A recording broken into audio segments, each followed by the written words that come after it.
तो भाइयों, इस चैनल पर मानवा एक्सप्लेनेशन सीरीज के सभी चैप्टर्स पूरे डिटेल में कवर किए जाते हैं। यहाँ कोई भी सीरीज बीच में अधूरी नहीं छोड़ी जाती। और आज से शुरू होने जा रही है one of the OG dark survival मानवा, फॉगलैंड। इसके सभी चैप्टर्स के एक्सप्लेनेशन आपको लगातार इसी चैनल पर देखने को मिलेंगे। फॉगलैंड एक ऐसी जेल जहाँ नॉर्मल क्रिमिनल नहीं बल्कि अनह्यूमन मॉन्स्टर्स जैसे कैदी रहते हैं। ऐसे कैदी जो सिर्फ एक झटके में वहाँ के सारे गार्ड्स को मौत के घाट उतार सकते हैं। एक ऐसी जगह जहाँ इंसानियत नाम की कोई चीज बाकी नहीं बची। और उस नरक जैसी जेल का नाम है फॉगलैंड। फॉगलैंड की सबसे खतरनाक और सबसे रेयर चीज है फॉग। एक ऐसा मिस्टीरियस सब्सटेंस जिसकी मदद से एक साधारण इंसान भी अपनी बॉडी की पीक लिमिट तक पहुंच सकता है। उसकी ताकत, उसकी स्पीड, उसका अटैक, सब कुछ अनह्यूमन लेवल तक बढ़ जाता है। लेकिन इसकी असली डरावनी बात इसकी पावर नहीं बल्कि इसकी लत है। क्योंकि अगर किसी ने सिर्फ एक बार भी फॉग ले लिया तो उसके बाद बिना फॉग के वो इंसान धीरे धीरे एक जिंदा लाश बन जाता है। उसका शरीर टूटने लगता है, दिमाग सड़ने लगता है और वो सिर्फ फॉग के लिए तड़पता रहता है। इस बेरहम जेल से आज तक कोई भी इंसान जिंदा बाहर नहीं निकल पाया। और इसी नरक जैसी जगह में हमारा मेन कैरेक्टर, जो कि एक नॉर्मल साइंस टीचर होता है, गलती से इस मौत की जेल में फंस जाता है। इस मानवा का कॉन्सेप्ट बेहद यूनिक है और इसकी स्टोरी सच में नेक्स्ट लेवल फील देती है। तो बिना टाइम वेस्ट किए चलो शुरू करते हैं। एक आर्म्ड मिलिट्री व्हीकल में 3-4 टीचर्स को एस्कॉर्ट करके जेल के कैदियों को पढ़ाने के लिए ले जाया जा रहा था। उन टीचर्स के बीच हमारा मेन प्रोटैगनिस्ट कांग दाते भी था, जो एक नॉर्मल साइंस टीचर था। कांग ने कभी सोचा भी नहीं होगा कि वो लोग जहाँ जा रहे हैं वो कोई नॉर्मल इंटरनेशनल जेल नहीं बल्कि उनके सोच से भी खतरनाक जगह थी, जिस जगह का नाम था फॉगलैंड। जैसे ही वह जोन में एंटर हुए, एक घनी धुंध दीवार की तरह सब कुछ ब्लॉक कर देती है। एंटर करने से पहले उन्हें सारी पर्सनल चीजें सौंपनी पड़ी। कांग चारों तरफ देख रहा था, हर तरफ धुंध ही धुंध, कोई दिशा साफ नहीं दिख रही थी। सब कुछ असलियत से परे अनरियल लग रहा था। एक मिलिट्री ऑफिसर ने वार्निंग दी कि कैदियों के आंखों में मत देखना, उनसे जितना हो सके दूर रहना। कांग को समझ नहीं आ रहा था कि कैदियों से ये सब लोग इतने क्यों डर रहे हैं। आखिर वो भी तो इंसान होंगे ना। कहा जाता है कि 50 साल पहले इस रेगिस्तान में अचानक एक उल्का पिंड गिरा था, जिससे यहाँ चारों तरफ फॉग हो गया। दुनिया के देशों ने मिलकर इस फॉगलैंड में एक विशाल जेल बनाई, जहाँ से भागना मुश्किल है। यहाँ एक विशाल बाउंड्री के अंदर एक ऐसा जेल है जहाँ के कैदी कोई नॉर्मल इंसान नहीं है। I am your host Nexo and welcome to the Fogland series part 1। Teachers को जल्दी से अलग अलग कर दिया गया और उनके असाइन किए गए लोकेशनेशंस पर भेज दिया गया।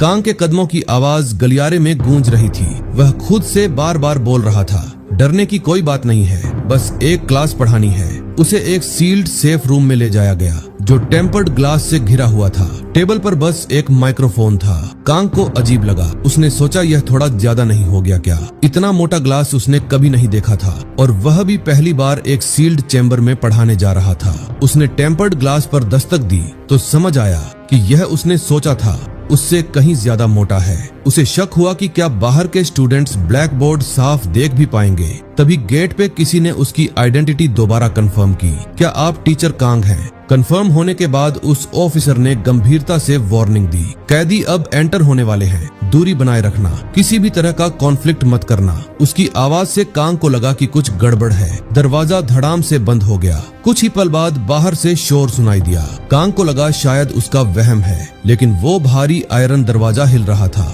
अगले ही सेकंड आयरन दरवाजा धीरे धीरे खुला और उसी पल कांग का सामना असली डर से हो गया। कांग कैदियों को देखकर शॉक हो गया था। उनके चेहरे और बॉडी नॉर्मल इंसानों जैसे नहीं थे, भारी चैनों में बंधे हुए थे और पीछे कई फुली आर्म्ड गार्ड्स खड़े थे। गन्स तनी हुई। कैदियों को एक एक करके उनकी सीट्स पर ले जाया गया। तभी कांग ने नोटिस किया कि हर एक के सीने पर एक नंबर लटका हुआ था। उनमें से एक बहुत लंबा कैदी था तो एक पूरी तरह बालों से ढका हुआ था। आंखें चमकीली नीली, ऐसा लग रहा था जैसे प्राइमेटिव एरा से निकल कर आया हो। इन स्टूडेंट्स के सामने खड़े होकर कांग को समझ नहीं आ रहा था कि क्या बोले। मोटे टीचर की बातें उसके दिमाग में घूम गई। हम लोग मॉन्स्टर्स को पढ़ाने जा रहे हैं। लगता था वह आदमी बिल्कुल सही था। कांग ने गहरी सांस ली, खुद को शांत किया। उसके पास एक ही काम था, क्लास शुरू करना। वो माइक्रोफोन के पास गया और खुद को इंट्रोड्यूस किया। हेलो एवरीवन, मुझे आप सबसे मिलकर बहुत खुशी हो रही है। मेरा नाम कांग दाते है और मैं आपका साइंस टीचर हूँ। कैदियों का रूम पूरी तरह खामोश रहा। एक भी बंदे ने जवाब नहीं दिया। कांग ने खुद को मजबूर किया और एक ठंडा जोक मारा। बहुत सारे सब्जेक्ट्स पॉपुलर हैं, लेकिन सबसे पॉपुलर साइंस है, क्योंकि इससे आप रॉकेट बना सकते हो और भाग सकते हो। यह सुनकर कुछ ने सिर ऊपर किया और उसे देखा, फिर भी कोई रिएक्शन नहीं। बालों से ढका चेहरा अचानक मुस्कुराया। यह टीचर तो मजेदार है। उनका रिएक्शन देखकर कांग और ज्यादा शर्मिंदा हो गया। यह पहली बार था जब उसे ऐसी क्लासरूम एटमॉस्फेयर मिली थी। उसने एक शकरकंद स्वीट पोटैटो निकाला और कहा, आज की क्लास में सबसे पहले मैं आपको सिखाऊंगा कि शकरकंद कैसे लगाया जाता है। हर स्टूडेंट की डेस्क पर एक वैसा ही शकरकंद रखा था। कांग ने कहा, शकरकंद लगाना बहुत आसान है, बस एक छोटा कप और थोड़ा पानी चाहिए। आप देखेंगे कि यह धीरे धीरे एक दूसरे रूप में बदल जाता है। क्लास का असली मकसद था उन्हें जिंदगी का मतलब समझाना। भले ही आप जेल में कैदी हो, लेकिन आज आप क्लासरूम में बैठकर सीख रहे हैं। आप इस शकरकंद जैसे हो, चाहे कितना भी सख्त माहौल हो, आपके अंदर ग्रो करने की ताकत है। इसलिए आज से मैं आपको शकरकंद लगाना सिखाऊंगा। अचानक एक स्टूडेंट ने डेस्क पर जोर से थप्पड़ मारा और गरज कर बोला, मतलब मेरा सिर शकरकंद जैसा लगता है। कांग चौंक गया। कहा, ऐसा बिल्कुल नहीं मतलब था। मैं कह रहा था कि आपके अंदर अनलिमिटेड पोटेंशियल है। वह अभी बोल ही रहा था कि किसी ने शकरकंद सीधे मुंह में ठूंस दिया।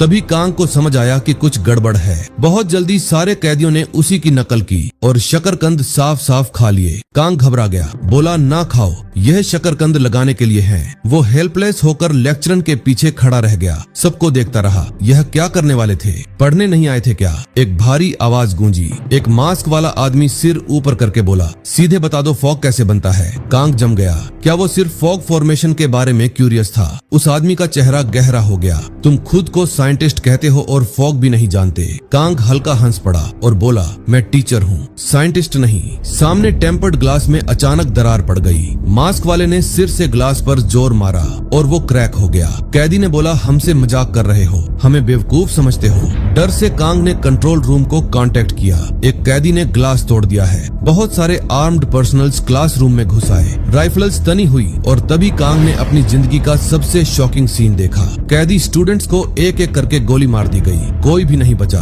क्लासरूम पल भर में नर्क बन गया। कांग पागलों की तरह दरवाजे पर दस्तक देने लगा। मुझे बाहर निकालो। जवाब मिला, रूम में रहो और एग्जीक्यूशन खत्म होने तक वेट करो। बहुत जल्दी फर्श खून से लाल हो गया। भले ही उन कैदियों में दिक्कत थी, लेकिन क्या सबको मार देना जरूरी था? वो अभी सोच ही रहा था कि अंदर मिलिट्री वाले ने एक बंदे की आंख पर गन रख दी गई। कांग चिल्लाने वाला था कि उसे कुछ गड़बड़ लगी। वो अंधा कैदी ने एक हाथ से सैनिक का सिर पकड़ा और ऊपर उठा लिया। अगले ही सेकंड छटाक खोपड़ी कुचल दी गई। कांग दंग रह गया। उसे लगा था कि आर्म्ड पर्सनल्स कैदियों को मार रहे हैं। उसे क्या पता था कि असली हंटर्स कैदी ही थे। कांग इतना ब्रूटल सीन देखकर बेहोश होने लगा। बेहोश होते होते वह देखता है कि एक कैदी जिसने ब्लैक मास्क पहना है, वो लगातार कांग को घूर रहा है और कैदी की आंखें में वह कांग के लिए एक लालच झलक दिख रहा था, जैसे वह कांग से कुछ चाहता है। वो कैदी था 182। इसके बाद हमें जेल के अंदर का सीन दिखाया जाता है। कांग जब होश में आया तो खुद को एक सेल जैसी जगह में बंद पाया। उस सेल में उसके साथ बंद था नंबर 182। कांग को कुछ समझ नहीं आ रहा था। कांग दरवाजे की तरफ गलियारे को देखकर उसका दिल डर से कांप गया। उसने पूछा, यह जगह क्या है? 182 ने बोला, मेरा रूम। कांग ने फिर पूछा, तुम कौन हो? मैं तुम्हारे रूम में कैसे आ गया? इस बार 182 ने जवाब नहीं दिया। कांग के चेहरे पर शौक आ गया। उसे याद आया यह कैदी था। उसे याद आया कि क्लास में दंगा हुआ था। उसका दिमाग ब्रेकडाउन होने वाला था और कांग सब देखकर वहीं बेहोश हो गया था। वापस सेल में कांग ने पूछा, क्या मैं जेल के अंदर हूँ? 182 ने सिर हिलाया। फिर कांग ने पूछा, क्या तुमने मुझे यहाँ लाया? 182 ने फिर सिर हिलाया। फिर उसने एक शकरकंद कांग को थमाया। उसने कांग को किडनैप किया था क्योंकि वह शकरकंद लगाना सीखना चाहता था। कांग लगभग टूट गया। यह आदमी सच में दिमाग से खराब था। गुस्से में वह चिल्लाया, बेवकूफ, शकरकंद के लिए मुझे यहाँ लाया। अभी का दंगा देखा था ना? यहाँ लगभग सब मॉन्स्टर्स हैं। इंसानी जान को कुछ नहीं समझते हैं ये लोग। कानून की कोई औकात नहीं। ऐसे में मैं यहाँ जल्दी ही मर जाऊंगा। कांग दरवाजे के पास गया। भागने की कोशिश करने लगा। शायद बाहर सिक्योरिटी उसे ढूंढ रही होगी। कांग उसे धक्का मारकर गिरा देता है। वह देखता है कि 182 का एक हाथ नहीं है। ये देखकर कांग रुक जाता है और पूछता है कि लंच टाइम कब है। उसने गैप से बाहर देखा और जम गया। उसका रूम बहुत ऊपर था, नजर बहुत दूर तक जाती थी। चारों तरफ धुंध से घिरे सेल्स थे। कांग ने जोर जोर से आयरन दरवाजा हिलाया। दरवाजा खुल गया। क्या दरवाजा कभी लॉक था ही नहीं। वो बाहर निकला। चारों तरफ घनी धुंध। नीचे देखा तो लेयर बाय लेयर सेल्स अनंत तक फैली हुई थी। यह जेल नहीं बल्कि अनगिनत सेल ब्लॉक से बनी फॉगलैंड थी। कांग घबरा के हाथ जोड़ के पीछे मुड़ गया और रो रो के बोला, भाई प्लीज मैं हाथ जोड़ के माफी मांग रहा हूँ, मुझे यहाँ से बाहर निकाल दे, मुझे यहाँ बिल्कुल नहीं रहना। तभी 182 ने झटके से उसका मुंह दबा दिया और धमका के बोला, चुप कर साले, यहाँ आवाज मत कर और बाहर निकलने का सोचना भी बंद कर दे। मुझे शकरकंद उगाना सीखना है तुझसे। वैसे भी इस जेल से आज तक कोई भी बाहर नहीं निकला। कांग ने उसका हाथ झटक दिया और दांत पीस के बोला, मैं कोई कैदी नहीं हूँ यार, मैं एक सीधा साधा कानून मानने वाला आदमी हूँ। तुम जैसे गंदे गंदे लोगों जैसा नहीं हूँ मैं, मुझे बाहर जाना है। जब दोनों ऐसे लड़भड़ कर रहे थे तब एक बहुत बड़ा सा विशाल काय साया चुपके से उनके पास आ गया। वो इतना बड़ा और मोटा तगड़ा था कि कांग डर के मारे उसका पसीना निकल गया। 182 सिर्फ कोल्ड नजरों से देखता रहा, बिल्कुल खुश नहीं था। उस हुड वाला कैदी की आंखें बिल्कुल खाली थी, जैसे वो उन्हें सीरियसली ले ही नहीं रहा था। कांग ने धीमे से बोला, कुछ मत बोलना, वो 1 सेकंड में चला जाएगा। लेकिन 182 ने इग्नोर करके गाली दी, अबे ओ सुअर के शकल के, इधर क्या देख रहा है। वो मोटा कैदी गुस्से में आ गया, मुट्ठी उठाई और सीधा उन पर चार्ज कर दिया। पंच का निशाना था कांग। एक ही झटके में उसे बेहोश कर दिया और उसका सूट भी छीन लिया। जब कांग होश में आया तो 182 शिकायत कर रहा था, मैंने बोला था चुप रही, पर तू नहीं माना। 182 जिस तरह उसे देख रहा था उससे कांग को और गुस्सा आ गया। सब इस बंदे की वजह से हुआ। इमोशन में आकर चिल्लाया, अगर तू उसे पिग हेड नहीं बोलता तो मुझे कौन मारता। तू बेवकूफ बुद्धू, तेरे पास एक ही हाथ है, उस मॉन्स्टर से कैसे लड़ता। आखिर में मैं ही फंस गया। 182 ने कुछ जवाब नहीं दिया, चुपचाप खड़ा हुआ और धीरे धीरे अपनी शर्ट उतारी। कांग घबरा गया, यह क्या कर रहा है। 182 ने शर्ट उसे दे दी, पहन ले। तब कांग ने अच्छे से देखा, उसका बचा हुआ एक हाथ मसल से भरा हुआ था, अच्छे से डिफाइंड। लेकिन एक हाथ से भी उस मॉन्स्टर से लड़ना मुश्किल था। कौन जीतेगा कहना मुश्किल। कांग ने जल्दी से आवाज नीची की, अगर मैं यह यूनिफॉर्म पहन लूं तो रेस्क्यू टीम को पता चलेगा ना कि मैं टीचर हूँ। 182 ने बीच में काट दिया और बोला, स्वप्न देखना बंद कर। जिस पल तू यहाँ कदम रखा वापस जाना नामुमकिन हो गया। ध्यान मत खींच वरना जल्दी मर जाएगा। यही है फॉगलैंड। फिर 182 ने एक बॉक्स से दूसरा कपड़ा निकाला और पहन लिया। चल कैफेटेरिया चलते हैं, खाने का टाइम है। कैफेटेरिया का नाम सुनते ही कांग की आंखों में उम्मीद की चमक आ गई। अगर कैफेटेरिया जाएंगे तो शायद गार्ड दिख जाए, अगर वह समझा दे तो शायद इस जेल से निकल जाए। इधर वो मोटा सुअर जिसने उसका सूट छीना था वो किसी गली में घुस के उछल रहा था। ये सूट तो कमाल का है। वो टाई और चश्मे के बारे में सोच रहा था। तभी एक पतला सा आदमी आया और पूछा, यह कपड़े कहाँ से मिले। मोटा सुअर घुटनों पर बैठ गया। शोल्डर लॉर्ड मैंने एक टीचर से छीना है। उस मोटे कैदी ने कहानी बढ़ा चढ़ा के बताई कि वो स्वीट पोटैटो क्लास वाला टीचर अभी टोफू विलेज में है। मुझे लगता है 182 उसे उठा के ले आया है। ये सुनते ही शोल्डर लॉर्ड मुस्कुराया और बोला, ऐसा है क्या, चलो और कुछ बताओ, उस टीचर के बारे में बताओ। वो मोटा बोल ही रहा था कि लंबे आदमी ने अपने मुंह के अंदर से एक तलवार निकली और एक ही वार में ही मोटे सुअर के सर घुसा दिया। मोटा सुअर तड़प के वो पूरी तरह शांत हो गया। टेढ़ी मुस्कान के साथ शोल्डर बोला, आखिरकार तू मुझे मिल ही गया टीचर। दूसरी तरफ कांग 182 के पीछे पीछे कैफेटेरिया की तरफ जा रहा था। दरवाजे से निकलते ही वह कांप रहा था। कैदी एक के बाद एक और भी डरावने लग रहे थे। उसके लिए यह बुरा सपना था। कांग अपने आसपास को देख रहा था जहाँ कैदी मरे पड़े थे।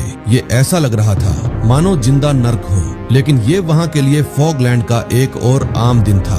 182 ने घूर के बोला, इधर उधर मत देख, मेरे पास चिपक के चल। कांग ने सिर झुका लिया और पीछे पीछे चलने लगा जैसे कुछ देखा ही नहीं। जल्दी ही वह कैफेटेरिया के पास पहुंच गए। यहाँ बाहर से कहीं ज्यादा व्यवस्था थी। कोई शोर शराबा नहीं कर रहा था। हर कैदी लाइन में खड़ा था। कांग ने सर्विंग विंडो की तरफ देखा और वहाँ एक गार्ड खड़ा दिखा। वो हैरान और खुश हो गया। अगर उसे बात कर ले तो शायद बच जाए। खुद को शांत किया। अब उसने भी जेल के कपड़े पहने था तो उसको और भी ज्यादा सावधान रहना था। कैदी बारी बारी खाना ले रहे थे। 182 की बारी आई। 182 ने बोला, मुझे एक्स्ट्रा हैम दे दो। सर्वर ने आंखें घुमाई और अपने चम्मच से उसके सिर पर मार दिया और बोला, भाग यहाँ से। फिर कांग की बारी आई। उसने गार्ड से फुसफुसा के बोला, मैं वही गुमशुदा टीचर हूँ कांग। स्वीट पोटैटो क्लास के दौरान मुझे किडनैप कर लिया गया। तुम लोग मुझे ढूंढ रहे होंगे ना, मुझे बाहर निकालो। 182 उसे ऐसे देख रहा था जैसे वह बेवकूफ हो, लेकिन रोका नहीं। कांग ने तेजी से बोला, अपने ऊपर वालों से बात करो, वह मेरे लिए चिंतित होंगे। बीच में ही कांग को लगा कुछ गड़बड़ है, क्योंकि गार्ड की आंखें खाली और सुन्न थी, बिल्कुल नॉर्मल इंसान जैसी नहीं। वो आंखें देख के उसका पूरा शरीर अकड़ गया। क्या यह सच में गार्ड है? जब वो ट्रे नहीं दे रहा था तो सर्वर ने फिर चम्मच से ठोका और बोला, खाना नहीं तो रास्ता छोड़। टेबल पर वापस आकर कांग का मन नहीं कर रहा था खाने का। वो मुरझाई हुई सब्जियां देख के और भूख मर गई। पास के कैदी उसकी थाली पर लार टपका रहे थे। उसने सोचा था कैफेटेरिया मतलब रेस्क्यू, लेकिन गार्ड कैदियों से भी ज्यादा अजीब लग रहा था। शायद यहाँ आने के साथ ही वह पूरी तरह छोड़ दिया गया था। आखिर यहाँ रोज लोग मरते हैं, एक टीचर कम होने से किसे फर्क पड़ता। 182 बड़े चाव से खा रहा था। कांग ने नजर 182 पर डाली। अगर जिंदा रहना है तो शायद इसी बेवकूफ पर भरोसा करना पड़ेगा। उसने जबरदस्ती मुस्कुरा के बोला, तुझे स्वीट पोटैटो लगाना नहीं सीखना था, मैं सिखा दूंगा। तो मुझे यहाँ से निकलने का तरीका बता। वह सोच रहा था 182 की सादगी का फायदा उठा के भागने का रास्ता निकाल लेगा। 182 रुक गया, फिर सिर उठा के बोला, क्या तू सच में मुझे बेवकूफ समझता है? सोचता है एक स्वीट पोटैटो सिखा के बाहर निकलने का रास्ता मिल जाएगा। कांग ने जल्दी से सफाई दी, कैसे बेवकूफ समझूंगा तुझे? तू मुझे यहाँ इसलिए न लाया है ताकि तू स्वीट पोटैटो उगाना सीख सके। सीख लेगा तो मेरी जरूरत नहीं रहेगी। थोड़ी देर चुप रहने के बाद 182 धीरे से बोला, यहाँ से निकलना नामुमकिन है, वो ख्याल छोड़ दे जब तक तू यहाँ का सबसे बड़ा लीडर ना बन जाए। कांग ने सुना सबसे बड़ा लीडर। कांग हैरान हो गया, मतलब इस जगह का बॉस जैसे तू? 182 बोला, नहीं, जैसे शोल्डर वाले लोग सिर्फ वही लीडर बन सकते हैं। कांग ने पूछा, ये शोल्डर कौन है? लेकिन 182 ने फिर कुछ नहीं बताया। उसका मूड खराब हो गया तो कांग ने अजीब मुस्कान छोड़ दी और बोला, अगर मदद नहीं करेगा तो मेरे पास से दूर रह, मैं किसी और को ढूंढ लूंगा। वो मुड़ के 182 से अलग हो गया। सोचा अगर वह नॉर्मल दुनिया में वापस गया तो कानून की मदद से इस जेल को जड़ से उखाड़ फेंकेगा। तभी कैफेटेरिया में हंगामा मच गया। सब एंट्री की तरफ मुड़ गए। कांग के दिल में खुशी की लहर दौड़ी। उसे लगा कि क्या रेस्क्यू टीम आ गई। सबकी नजरों के बीच वो चिल्लाया, रेस्क्यू टीम के साहब लोग, मैं यहाँ हूँ, मैं कांग हूँ, टीचर हूँ जो क्लास देने आया था। मुझे इस जेल ने किडनैप कर रखा है। बीच में ही उसे लगा कुछ गड़बड़ है। आए हुए लोग जेल के कपड़े पहने थे। एक पल बाद वो जम गया। उसके सामने एक इतना लंबा आदमी खड़ा था कि यकीन नहीं हो रहा था। आदमी ने सिर झुका के सादगी से बोला, बहुत दिनों बाद मिले टीचर, क्या मैं याद हूँ तुझे? कांग की आंखों में डर भर गया। वो कैसे भूल सकता था इस आदमी को? क्लास में जितने लोग मिले थे उनमें यह सबसे लंबा था। कैदियों ने आवाज नीची कर ली। शोल्डर लॉर्ड आ गए। वो बोले, आज कैफेटेरिया में आएंगे नहीं सोचा था। उसके सामने खड़ा था 6 बड़े शोल्डर में से एक, जो था टावर। इस बार वो कांग को ढूंढने आया था।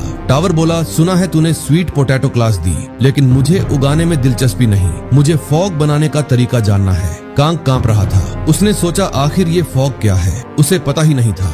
जब टावर ने 3 नीली गेंदें निकाली तो हर कैदी की आंखें लालची हो गई। कांग को याद आया वह मास्क वाला कैदी भी फॉग बनाने के बारे में पूछ रहा था। क्या फॉग बाहर की धुंध नहीं बल्कि यह नीली गेंदें हैं? खुद को शांत रख के बोला, मैंने कभी नहीं देखी है, मुझे नहीं पता यह कैसे बनती है। यह सुनकर टावर का गुस्सा भड़क गया। तू साले साइंस टीचर है और नहीं जानता? टीचर को सब कुछ तो पता होना चाहिए ना। कांग को अब यकीन हो गया कि यहाँ के सब पागल हैं। पहली बार ऐसी चीज देखी थी। कैसे जानता वो? टावर का चेहरा काला पड़ गया। उसने बोला, तेरे लिए हम 6 शोल्डर तेरे कमरे में इंतजार कर रहे थे। मैं तुझे अपने साथ ले जा रहा हूँ, उन्हें जवाब भी देना पड़ेगा। कांग के शरीर में सेंध दौड़ गई। अभी अभी 182 से बचा था, अब टावर के हाथ लगेगा। टावर ने उसका कॉलर पकड़ा और एक फॉग उसके मुंह के पास ले आया। बोला, खा ले इसको, एक बार छक लेगा तो समझ जाएगा। नीली गेंद से शैतानी आकर्षण निकल रहा था। कांग ने विरोध किया। टावर ने कोई चॉइस नहीं दी और जबरदस्ती डालने की कोशिश की। सारे कैदी वह सीन देख रहे थे, आंखों में लालच भरा हुआ। कांग ने टावर के हाथ पर थप्पड़ मारा और तीनों गेंदें जमीन पर गिर गई। कांग बोला, मैं यह नहीं खाऊंगा, तुम मुझे क्यों जबरदस्ती खिला रहे हो? जैसे ही तीनों नीली गेंदें लुढ़कियों, पूरा जगह तहस नहस हो गया। कैदी पागल हो गए। आगे बढ़ के धक्का मुक्की करने लगे फॉग हासिल करने के लिए। कांग को कुछ समझ नहीं आ रहा था, यह चीज क्या है? यह लोग इससे क्यों कंट्रोल खो देते हैं? टावर ने ठंडी हंसी के साथ बोला, देखा फॉग कितनी कमाल की चीज है और तूने इसे ठुकरा दिया। इस जेल में फॉग सोने से भी ज्यादा कीमती है। जो फॉग ले लेते हैं उन्हें इतना अच्छा लगता है कि यकीन नहीं होता। कुछ कैदियों को कुछ नहीं मिला तो वह जमीन पर घुटनों के बल बैठ गए और कुत्तों की तरह फर्श चाटने लगे। बचे खुचे अवशेष चाट रहे थे। जिसने खा लिया था वह सुख में खो गया था। उसके अंग कांटे जा रहे थे लेकिन उसे कुछ महसूस ही नहीं हो रहा था। वो नजारा देख के कांग का पेट मरोड़ उठा। उसे पता ही नहीं था कि वह यहाँ क्यों घसीटा गया है। यह जिंदा नर्क था। क्या मैं घर जा सकता हूँ? उसकी आवाज कांप रही थी जब वह टावर से गिड़गिड़ाया, मैं सिर्फ एक टीचर हूँ, कोई साइंटिस्ट नहीं। मुझे तुम्हारी बातों का कुछ भी समझ नहीं आ रहा। टावर ने तंज कसा, मेरे साथ मजाक मत कर, मैंने ड्रामा देखे हैं। केमिस्ट्री टीचर भी ऐसी चीज बना सकता है जो बहुत बिकती है। कांग टूट गया और बोला, वो टीवी शो है, वो नकली होता है, तू पागल है। कैफेटेरिया में सन्नाटा छा गया। टावर धीरे धीरे बोला, तो तू बस कचरा है। उसने सोचा था कि टीचर को पहले पकड़ के वह सबसे मजबूत शोल्डर बन जाएगा। उसे उम्मीद नहीं थी कि यह सब बेकार निकलेगा। जब कांग हैरान परेशान था, टावर ने अपना हाथ उसके मुंह में डाला। धीरे धीरे एक लंबी चाकू निकाली और कांग से बोला, क्योंकि तू कचरा है तो जा मर। कांग की आंखों में निराशा भर गई। उसने सोचा ऐसे मर जाना शायद इतना बुरा नहीं, एक ही बार में शायद दर्द ज्यादा ना हो। उसने आंखें बंद कर ली। तभी दूर से धातु की टकराहट की आवाज आई। एक 3 कांटे वाली चम्मच तेज उड़ती हुई आई, टावर की बाह को चीरते हुए गुजरी और दूर दीवार में जा धंसी, जिससे कांग की जान बच गई। टावर की बाह देखी तो लगभग आधी कट चुकी थी। टावर ने झटके से मुड़कर देखा कि किसने हिम्मत की है उस पर हमला करने की। वो अभी साफ नहीं देख पाया था कि एक बड़ी सी हाथ ने उसका सिर पकड़ लिया। वो हाथ उसके खोपड़ी पर जोर से दबा रहा था। अच्छे से देखा तो ये देखकर टावर हैरान हो गया। सोचा नहीं था कि ये हाथ उठाएगा। कांग की आंखें फैल गई। 182 ने बीच में कदम रख दिया था। 182 ने गहरी आवाज में बोला, वो मेरी प्रोटेक्शन में है, अगर तूने उसे छुआ तो मैं तुझे मार डालूंगा। बात खत्म होते ही 182 ने लात मारी। उसकी लात सीधे टावर की गर्दन पर लगी। उस लात की ताकत से टावर की रीढ़ की हड्डी उसी पल टूट गई। लात लगते ही 182 पीछे हटा, दूरी बना ली। वो नजारा देख के सारे कैदी स्तब्ध रह गए। टावर, जिसे 6 बड़े शोल्डर में से एक माना जाता था, एक ही पल में गिरा दिया गया। अब जाकर कांग को पता चला कि 182 कितना ताकतवर है। कैदियों ने उत्साह से चिल्लाना शुरू किया, नया शोल्डर जन्म लेने वाला है। वो बोले, नया शोल्डर अपना नाम बता। 182 को इन सब की कोई परवाह नहीं थी। वो कांग की तरफ मोड़ा और कांग से बोला, टीचर चलो वापस चलते हैं। उसने कांग को कंधे पर उठाया और चल पड़ा। पीछे वाले कैदियों को लगा कि 182 का नाम टीचर है। कैफेटेरिया से निकलते ही कांग को जिंदा बचने की राहत मिली। वो 182 को यकीन से देखता रहा कि यह आदमी बिल्कुल पतला दुबला है और इसने उस बड़े से आदमी को कैसे मार दिया। आखिरकार उसने पूछा, तू शकरकंद क्लास में क्यों शामिल हुआ था? क्या वह भी फोक के लिए था? 182 ने जवाब दिया, क्या तू फोक बना सकता है? कांग की खोपड़ी में सिहरन दौड़ गई। नहीं बना सकता, मैं गिड़गिड़ा रहा हूँ। फोक का जिक्र बंद कर दे। तो 182 ने बताया कि वो क्लास में क्यों गया था। उस दिन वह ब्लॉक में घूम रहा था जब एक लंबी कतार ने उसका रास्ता रोक लिया। उसने एक कैदी से कहा कि हट जा। वो नहीं हटा। कोई कटिंग नहीं, सब लाइन में लगे हैं। सुना है कि बाहर से कोई नया कुछ सिखाने आया है। लाइन में जगह मुश्किल से मिलती है, तुझे भी लाइन में लगना पड़ेगा। पहले तो 182 को कोई इंटरेस्ट नहीं था, फिर सुना कि नए कपड़े मिलेंगे। ये सुनकर वो जोश में आ गया। बहुत दिनों से नए कपड़े नहीं मिले थे तो वह जोर जबरदस्ती लाइन में घुस गया। ये सुनकर कांग हैरान रह गया। तो बस इसी वजह से क्लास में गया था। फिर तूने मुझे क्यों बचाया? कांग ने फिर पूछा। 182 का जवाब सीधा था, क्योंकि तू मेरे कपड़े पहने हैं, तू मेरी प्रोटेक्शन में है। फिर उसने कांग को घिन से देखा और बोला, वैसे भी तूने खुद पर पेशाब कर लिया था। थोड़ी देर बाद 182 ने किसी कैदी से कपड़े छीने और कांग को कहा बदल ले। कांग ने 182 की शर्ट उतारी और उसे अच्छे से धोया। वह समझ नहीं पा रहा था कि इतनी पुरानी शर्ट के लिए वह फेंक क्यों नहीं देता, लेकिन 182 सीरियस था। उसने बोला कि उस पर 182 लिखा है, मतलब उस पे सिर्फ 182 का हक है और जहाँ भी 182 लिखा होगा वो उसका है। वो फिर कंफर्म करना चाहता था, ये क्या ये आदमी दिमाग से ठीक नहीं है? इस ताकतवर छत्र छाया के साथ अच्छे से रहने के लिए कांग ने खुद ऑफर किया, तू जो कपड़े पहने हैं वह भी उतार दे, मैं धो दूंगा। तेरे पास एक ही हाथ है, कपड़े धोना तेरे लिए आसान नहीं। 182 से वो सिर्फ जूते पहने वहाँ बैठ गया। घुटनों के बल बैठ के उसे कपड़े धोते देखता रहा।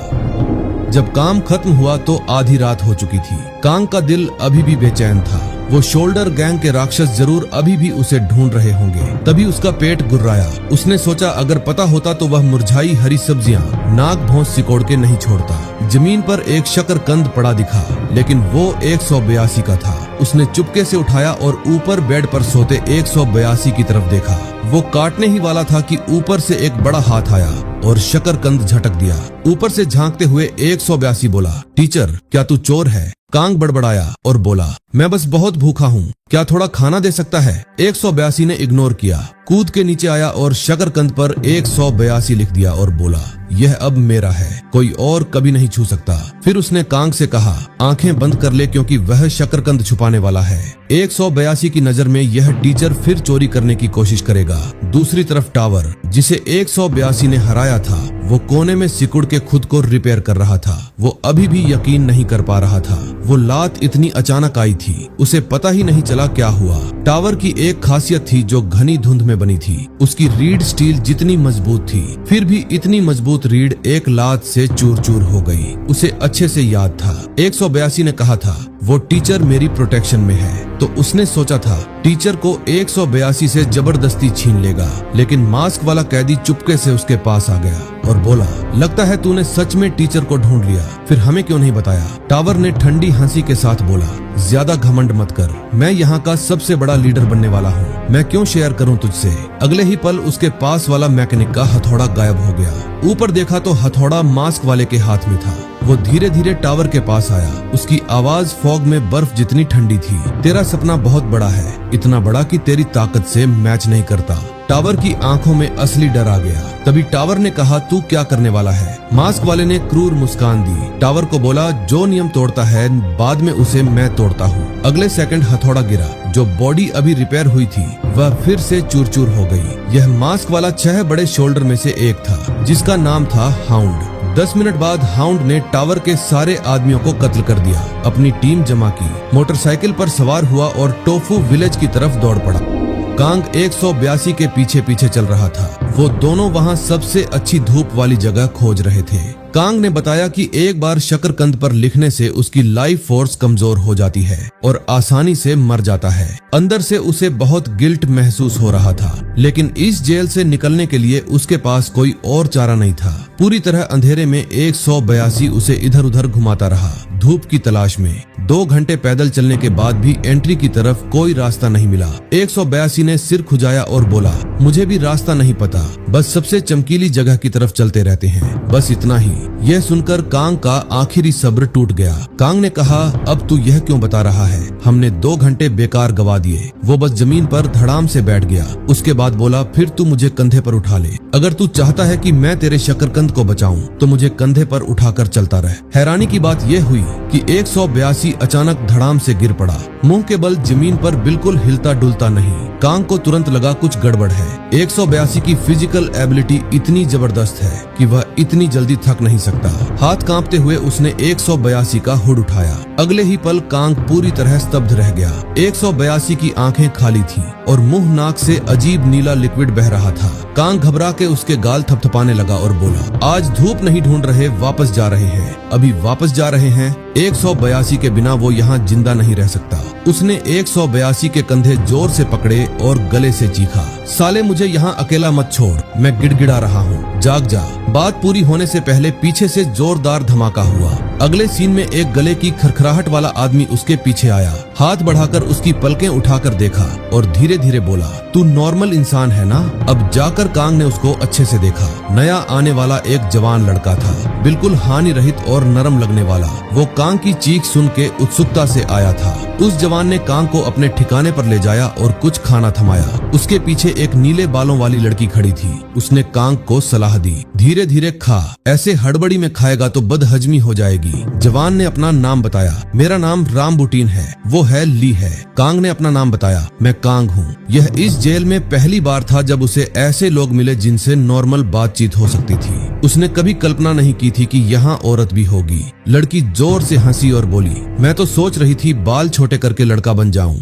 रामबुटीन ने समझाया, हम अंदर के सेल से काफी दूर आ गए हैं। जितना सेंटर के करीब जाते हैं, ब्लग्स जैसी चीजें कॉन्सेप्ट ही खत्म हो जाती हैं। बातचीत के दौरान राम बुटिन को पता चला कि कांग कैदी नहीं है बल्कि किडनैप किया गया है और जिसने किडनैप किया वो अब बिस्तर पर बेहोश पड़ा है। कांग को अभी भी पूरी तरह समझ नहीं आ रहा था कि यह जगह हर तरफ इतनी अजीब क्यों है, लेकिन एक बात वो साफ जानता था कि उसे भागना है। उसकी कहानी सुनकर दोनों ने एक साथ बोला, तो तू वही टीचर है जिसकी टीचर किडनैपिंग वाली घटना हुई थी। कांग के बाल खड़े हो गए। यहाँ तक उन्हें भी पता था, पूरी जेल को पता चल चुका था। एनफोर्सर्स ने पहले से ट्रैप सेट किया था, क्लास पर कब्जा कर लिया था और किसी को दखल नहीं देने दिया। रामबटिन ने कभी सोचा नहीं था कि उस घटना का मुख्य आदमी अब उसके सामने बैठा है, लेकिन ली ने तेजी से पकड़ा। लेकिन एक के दो एनफोर्सर जैसा नहीं लगता, वह तो ज्यादा बेवकूफ लगता है। कांग ने हामी भरी, वह सच में एनफोर्सर नहीं है। उसने मुझे सिर्फ शकरकंद उगाना सीखने के लिए किडनैप किया। दोनों एक पल के लिए जम गए, फिर हताश हंसी हंस पड़े। तो बस एक शकरकंद की वजह से तुझे यहाँ घसीट लाए। इतनी सच्ची हंसी देख के कांग की आंखें भर आई। इस फॉगलैंड में पहली बार लगा कि कोई उसे इंसान की तरह ट्रीट कर रहा है। 182 ने भले किडनैप किया, लेकिन कभी उसकी नहीं सुनी। अभी जब अचानक गिरा था तो कांग को लगा हीट स्ट्रोक है, लेकिन ली ने शांत होकर एक शब्द बोला, लिम्बो। उसके बाद समझाया, जिसे लिम्बो कहते हैं वह स्टेट है जिसमें फॉग से अचानक कट जाने से बहुत सारे कैदी सड़क पर पड़े रहते हैं। ऐसे ही फॉग नहीं मिलता तो लॉस्ट स्टेट में चले जाते हैं, आखिरकार जाग जाते हैं। लेकिन बार बार लॉस्ट स्टेट में जाने से दिमाग सड़ने लगता है। कांग ने दबाव डाला, फॉग आखिर है क्या? सब इसके लिए क्यों लड़ते हैं? जल्दी ही जवाब मिला, फॉग एक पवित्र ड्रग है जो टैलेंट देता है। वह तुम्हारी वह क्षमता बढ़ा देता है जिसके बारे में तुम्हें पता ही नहीं था या जो तुम हमेशा चाहते थे। कांग ने झटके से बोला, क्या यह मूवी वाली सुपर पावर जैसे है? रामबटिन ने कांटा और बोला, नहीं, बस वैसा लगता है। यह इंसान होने की लिमिट तोड़ देता है। हमारा मकसद है उस ताकत से इस जेल से भागना। कांग स्तब्ध सुनता रहा। आखिर ऐसे लोग मिले जो उसका ही गोल रखते हैं। इधर हाउंड हर जगह उसकी तलाश कर रहा था। सिर्फ हाउंड नहीं, बाकी शोल्डर भी उसे ढूंढ रहे थे।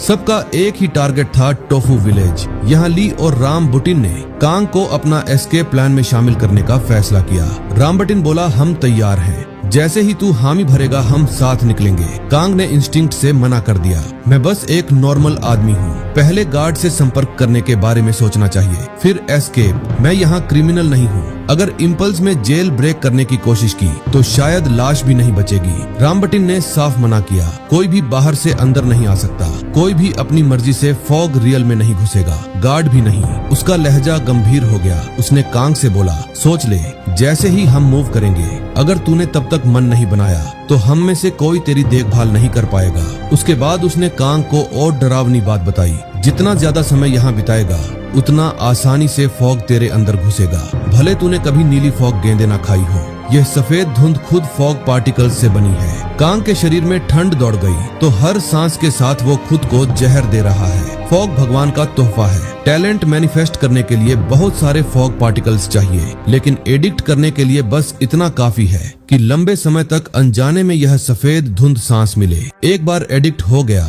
तो फॉग की क्रेविंग शुरू, उसके लिए पागल हो जाना। थोड़ी देर चुप रहने के बाद कांग ने पूछा, तुम लोग भी यहाँ लंबे समय से हो, क्या तुम भी एडिक्ट हो? बाहर निकले तो भी जल्दी मर जाओगे ना? इस सवाल पर दोनों शांत रहे। रामबुटिन ने कहा, हाँ, बाहर निकले तो भी शायद मौत ही है, लेकिन तो क्या कम से कम 10 साल और मिल जाएंगे। हमने तय कर लिया है, मरना ही है तो इस जेल में नहीं मरेंगे। पता चला वह दोनों कपल थे जो बाहर दुनिया में शादी करने वाले थे। उनकी बातों ने कांग को हिला दिया। वह भी यहाँ मरना नहीं चाहता। जैसे उन्होंने कहा, बाहर एक दिन भी यहाँ के 10 साल से बेहतर। लेकिन तभी कांग को लगा कोई उसे घूर रहा है। 182 की आंखें दोनों के बीच से झांक के उसे देख रही थी। वो डर के चीख पड़ा। उसकी चीख से दोनों का ध्यान भी गया। 182 जाग गया था, मतलब अब उसे 182 के साथ शकरकंद उगाना पड़ेगा। कांग पूरी तरह कंफ्यूज था। अगर वह कहे कि इन दोनों के साथ भागना चाहता है तो क्या होगा? क्या 182 उस पर हमला कर देगा? आखिर यह वो भी तो मॉन्स्टर है जिसने टावर को गिराया था। 182 ने जेब से शकरकंद निकाला और अच्छे से चेक किया। जब कंफर्म हुआ कि डैमेज नहीं है तो राहत की सांस ली। लेकिन कांग जानता था कि बुरा सपना फिर शुरू हो रहा है। 182 जरूर उसे शकरकंद उगाने के लिए तंग करेगा। उसकी सख्त एक्सप्रेशन देख के रामबटिन हंसा इतना क्यों डर रहा है। उसके बाद समझाया उसकी नजर में एक A2 बस फॉग ज़ॉम्बी है। लिम्बो स्टेट में पड़ने के बाद अगली फॉग वेव तक कमजोर और बेबस रहते हैं। यह सुनकर कांग थोड़ा रिलैक्स हुआ। उसे डर था कि रामबुटिन और ली को 182 नुकसान न पहुंचा दे। अगले ही पल रामबटिन ने अपना मोटा पैर उठाया और कांग का चेहरा ठंडा हो गया। रामबुटिन की नजर में 182 पोटेंशियल प्रॉब्लम हुआ तो वो इसे यहाँ ही खत्म कर देगा, लेकिन 182 ने हमले पर कोई रिएक्शन नहीं दिया, जैसे देखा ही नहीं, कोई फिक्र नहीं। चीजें गड़बड़ होते देख कांग ने जल्दी चिल्ला के रोका, रुक जाओ मत लड़ो। वो 182 के पास दौड़ा और बोला, मैं यहाँ से जा रहा हूँ, अब से मुझे तेरी प्रोटेक्शन की जरूरत नहीं। यहाँ से हम अलग अलग रास्ते। 182 को उसके जाने से कोई फर्क नहीं पड़ा। उसे सिर्फ एक चीज की फिक्र थी, शकरकंद कैसे उगाते हैं। कांग ने आह भरी, उसका शकरकंद हाथ से छीना और साइड में जाकर पानी का कप भरा। बोला, अच्छे से देख, शकरकंद बहुत मजबूत होते हैं। कप में डाल दे, थोड़ा पानी डाल, अच्छी धूप दे तो खुद उगाएगा। खत्म करके उसने जल्दी से कहा, जल्दी जा, धूप ढूंढ वरना सूरज डूब जाएगा। 182 बोला, रास्ता नहीं पता टीचर, तू मेरे साथ चल। कांग पागल होने की कगार पर था। उसने रामबुटिन से बोला, प्लीज इसे बाहर निकाल दो, मैं तुम्हारे साथ एस्केप करने को तैयार हूँ, चाहे बाहर गोलीबारी हो या जेल ब्रेक में मदद के लिए गिरफ्तार हो जाऊं, जो भी हो मैं तुम्हारे साथ भागूंगा।